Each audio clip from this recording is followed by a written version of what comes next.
This is my third part over the Brief History of Germany series, and this time I'll be talking about the early Kingdom of Prussia.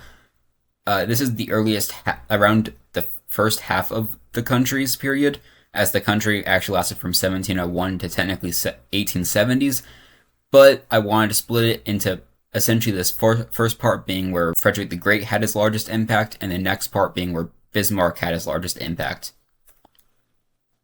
Frederick the Great himself ruled from 1740 to 1786. During the War of Austrian Succession, he would initiate it, actually, by utilizing the excuse of a previous treaty over certain territories in the northern Silesia to invade the region and quickly seize it. Along with, the war included other powers against Austria, including Bavaria down here, Saxony over here, and also France to the far west. However, importantly for Frederick the Great, he would quickly seize this land in very successful battles, and Maria Theresa, who was the leader of Austria at the time, would cede the land in 1742 in a treaty. Frederick the Great would try to go back in for another war in a few years, but he would fail to try to gain Bohemia, so this would be his land gain during this time period.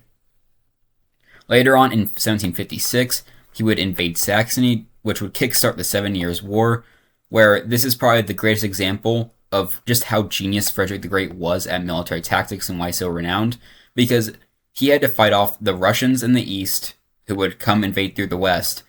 He'd also have to hold off the French, the Austrians, and other powers, including Sweden as well, who was still a very strong military power. He'd have to hold all of them out essentially by himself, as his only ally was truly the British in Hanover, but they didn't provide much actual land support, and instead they fought in the colonies and through their navy.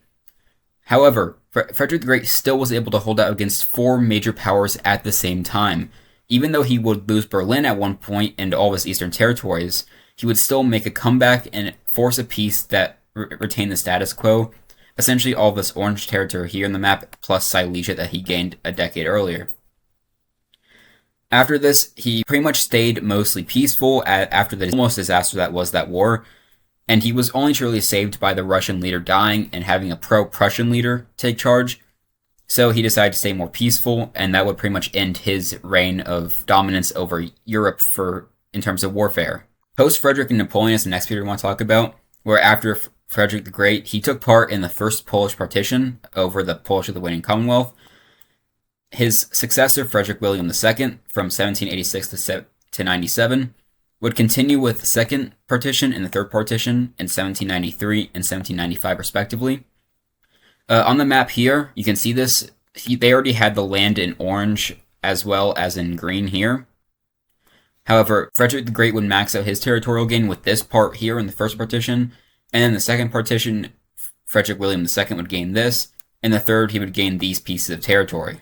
Importantly, however, during this time period, in the early 1800s, Prussia would be defeated and forced to side with Napoleon, like Austria was in the Napoleonic Wars.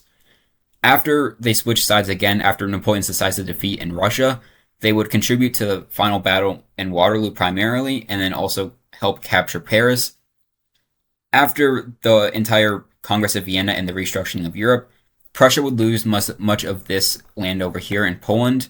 As seen here, they would now have their eastern border be this, but in return, they'd gain the much more prosperous and wealthy regions in the Rhineland over here, as well as consolidating a lot of their lands here. As a result, this was still a great victory for Prussia, especially in terms of establishing a German majority region instead of a Polish majority region, as these were the areas mostly dominated by Poles at the time.